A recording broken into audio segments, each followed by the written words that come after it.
Сайн байцгаана уу? Монголын санхүүгийн мэргэжлийн жинжээчдийн ээлжид нээлттэй хичээлийг эхлүүлж байна. Хичээл 183. Энэ хичээлээр үйлдвэрийн залтын хэлбэрт нөлөөлсөн хүчин зүйлсийг Y тэнцүү А бүржин B-ийн X зэрэгт гэсэн тэгштэл ашиглаж судалнаа. Холбогдох нийгэм сүжээний хаягийг эндээ зааж өглөө. Анхдагч мэдээлэл нь өмнөх хичээл 182-д өгөгдсөн болно. Өмнөх хичээл дээр үйлдвэрийн залтын хэлбэрт нөлөөлсөн хүчин зүйлийг Y тэнцүү А гүйцэх нь X-ийн 2-1 зэрэг болон Y тэнцүү А гүйцэх нь X-ийн квадрат зэрэг гэсэн иймэрхүү математик томьёолоор судалсан бол энэ хичээлээр BX гэсэн өөрчлөлт бол тэгшлийн томьёонд орж ирж байна. Үйлдвэрийн зардын гүйцэтгэл бол энд өгөгдсөн гүйцэтгэлээр бол $630 мянган, төсвөлсөн нь бол $600 мянган. За зардын хэлбэцэл бол нэмэх $30 мянган аваад зардлын хэлбэцлэр нэмэх тэмдэгтээ том өгөгдөл гарсан нь зардал нэмэгдсэн учраас зохисгүй гэсэн үлэмж өгөхөөр байна. Анхдагч мэдээллийг хүснэгтлэн харуулж зардын хэлбэцэд нөлөөлсөн хүчин зүйлүүдийг нэг үржилэн тооцоолоо.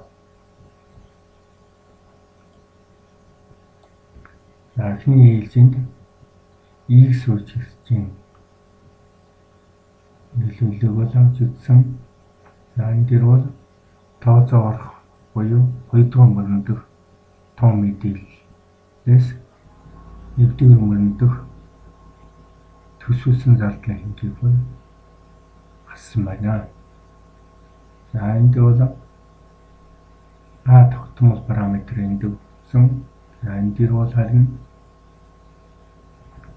B параметрийн зэрэг бол X1 болон X0 гэсэн өөрчлөлттэй байгаа нь энд харагдаж байна.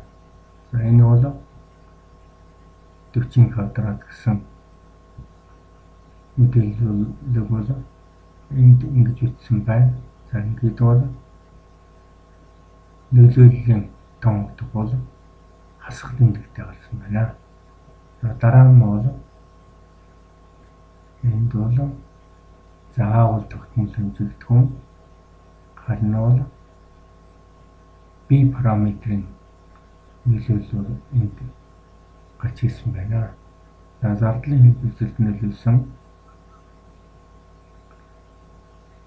B параметр бол гүйцэтгэлээр болон төсвөлсөн хэмжээгээр бол энд өгөгдсөн. Түүний нөлөөлөл бол энэ дээр гарсан байна. Энэ 41-ээс асуун 40 гэсэн энэ суурьтаар бол харагдаж байна. За нөлөөлөл бол энэ дээр гарсан байна. 30,354, 8,558 гэсэн. За зардал бол өссөн байна. За ингээд нийт хэлбэлцлийн нэгдсэн нөлөөлөл энэ дээр гарсан. За ингээд бол хэлбэлцлийн нийт дунд бол $30 мянган байна. За энэ бол хүснэгтлэн харуулсан зардлын гүйцэтгэл $630 мянгаас түүний төсвөлсөн хэмжээ $600 мянга хасахад гарч байгаа ялгартай бол тэнцэж байгааг бол харж байна. За ингээд өнөөдрийн хичээлийг өндөрлөж байна.